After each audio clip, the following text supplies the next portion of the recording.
Today on Express, a look at Radio SLCC, more mind-blowing movie reviews, and it's Halloween time. Stay tuned, Express starts now.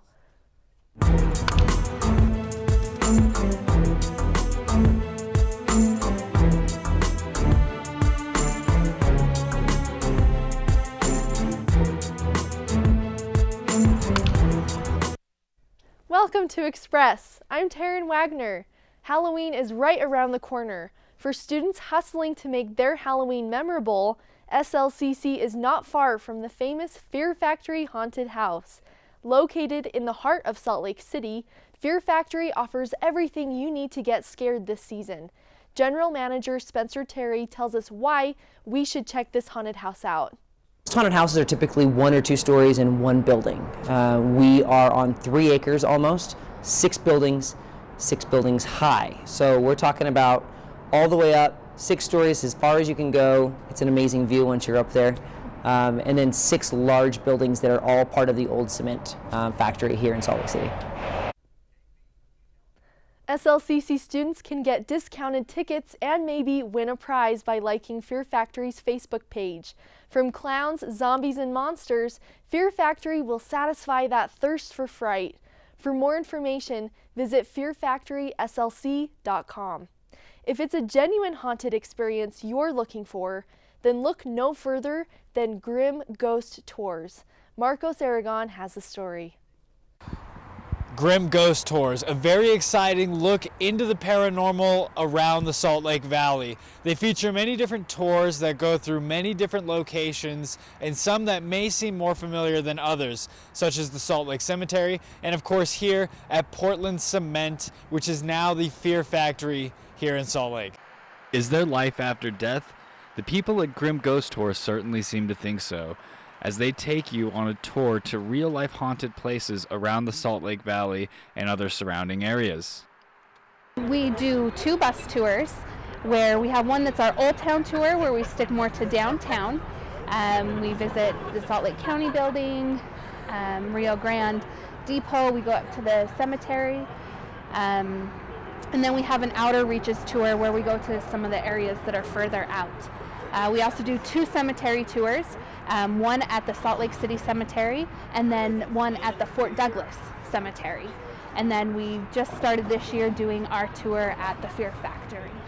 Fear Factory has only been a haunted house for a few short years. Before that, it was a factory that was shut down due to many deaths in an unsafe work environment.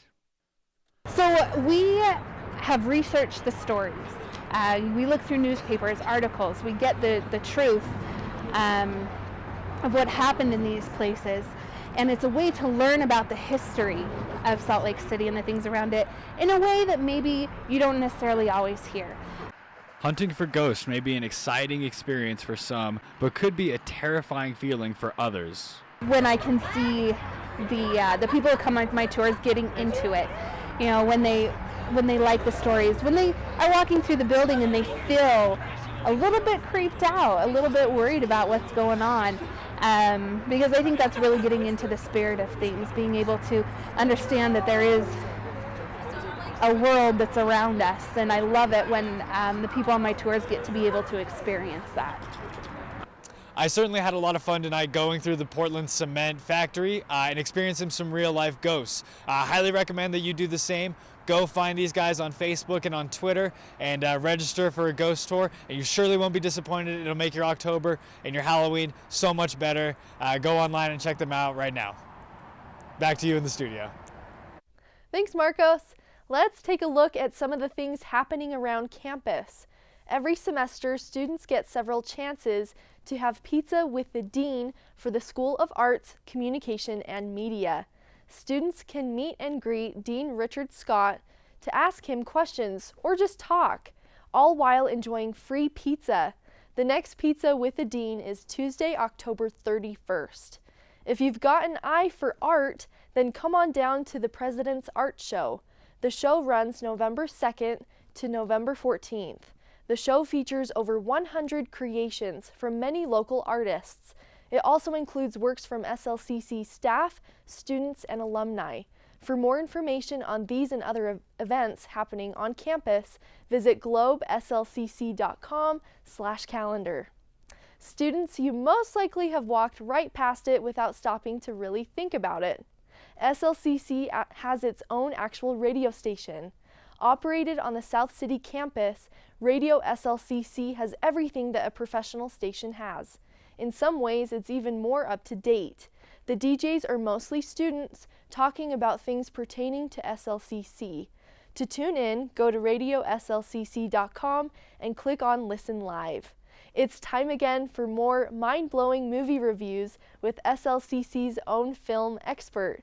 This week, he looks at A Silent Voice and The Snowman. Hey everybody, let's talk movies! Up first is the Japanese anime A Silent Voice. When a young deaf girl is transferred to Shoya's school, he teases her until she's forced to move schools. Now he must deal with the weight of depression, loneliness, and suicidal behavior as he tries to make up for his past mistakes. A Silent Voice is beautiful, thought-provoking, emotional, and heartbreaking. The story that proceeds forth is one that's tough to turn away from, especially when the third act ramps up the severity of the situation the characters find themselves in. It's gorgeous, if at times tough to follow. I do highly recommend it. That's why I'm giving A Silent Voice an 8.5 out of 10.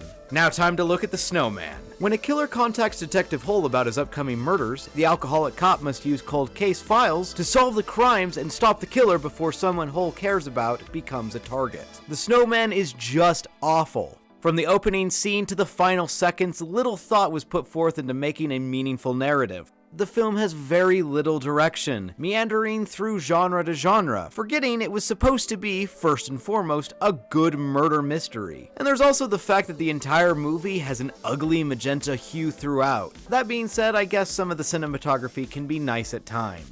It's still terrible, so I'm giving The Snowman a 2.5 out of 10. To read reviews that go into more depth, go to globeslcc.com or check out my YouTube channel, Mind Blowing Industries. For Express, I'm Court Castleman. That's it for this episode of Express. To watch this episode and past episodes of Express, go to youtube.com/SLCCSMC or find us on Facebook, Twitter, and Instagram at SLCCSMC. I'm Taryn Wagner. Thanks for watching Express.